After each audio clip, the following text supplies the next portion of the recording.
Hello guys, നമ്മൾ ഇന്ന് ഞാനെങ്കിൽ പോയി വടകരയിൽ കല്യാണത്തിന് പോയതാണ്. ആടെ പെരേര വന്നിരുന്നു. ആ പെരേര നമ്മളെ ഭയങ്കര ഒരു ഇൻസൾട്ട് ചെയ്തു. എല്ലാവരും മുന്നേ വെച്ചിട്ട് അവൻ നമ്മ കോപ്പറയാൻ കാട്ടുന്ന അത് കാട്ടുന്ന പറഞ്ഞിട്ട് നമ്മളെ കാര്യം ഈ പെരേരെന്ന് പറഞ്ഞ മണ്ണയ്ക്ക് ഒമാരെ ഇൻസൾട്ട് ചെയ്യാൻ യാതൊരു അർഹതയില്ല. കാര്യം രണ്ട് കാലിയും അന്തമുള്ളവൻ ഒറ്റക്കാലിയും അന്തമുള്ളവനെ എന്തിനാണ് ഈ കളിയാക്കുന്നത്? ബാക്കി കേൾക്കട്ടെ.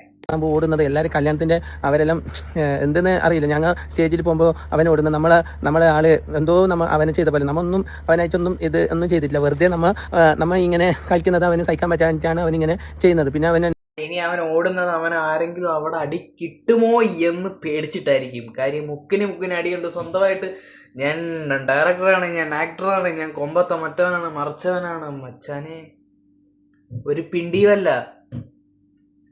നെറ്റ് തീരണേന്ന് ഞാൻ പ്രാർത്ഥിക്കാറുണ്ട് അവന്റെ വീഡിയോസ് കാണുമ്പോ. ബാക്കി പറ. പറഞ്ഞു, നിങ്ങൾ എന്ത് പാട്ടെല്ലാം കോപ്പറയാൻ പാട്ട് കളിക്കുന്നത്, അവൻ എന്ത് കാട്ടിക്കൂട്ടുന്നത് നിങ്ങൾക്കെല്ലാം അറിയാലോ. എന്തെങ്കിലും പോയി പറഞ്ഞു അവൻ എന്തൊക്കെ കാട്ടിക്കൂട്ടുന്ന അറിയാം. അപ്പോഴുള്ള കാട്ടിക്കൂട്ടലല്ലേ അവൻ നടത്തുന്നത്. അവൻ ഇത്രയും ഇങ്ങനെ ക്ലാസ് ചെയ്യാണെന്നുള്ളത് ഇപ്പോഴും.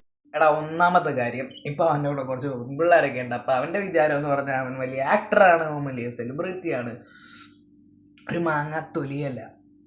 സോ ഇവന് ഇപ്പം ഇവൻ വലിയ സിനിമ നടനാണ്, ഇവൻ വലിയ പെർഫെക്റ്റ് ആക്ടറാണെന്നൊക്കെ ഉള്ള സ്വയം ചിന്തയാണ്. അതാണ് നിങ്ങളെ കണ്ടുമ്പോൾ ഓടുന്നത്. അല്ലെങ്കിൽ അവൻ അവിടെ നിന്ന് വേറെ എവിടെയെങ്കിലും തല്ലി വരുന്നുണ്ടായിരിക്കും. നിങ്ങൾ വിഷമിക്കാതെ നിങ്ങൾ അടുത്ത ചിരിപ്പിക്കാനുള്ള വീഡിയോസ് ഉണ്ടാക്കുക. ഈ മൊണ്ണയുടെ ഒന്നും പുറകിന് പോവല്ലേ. ഓക്കെ.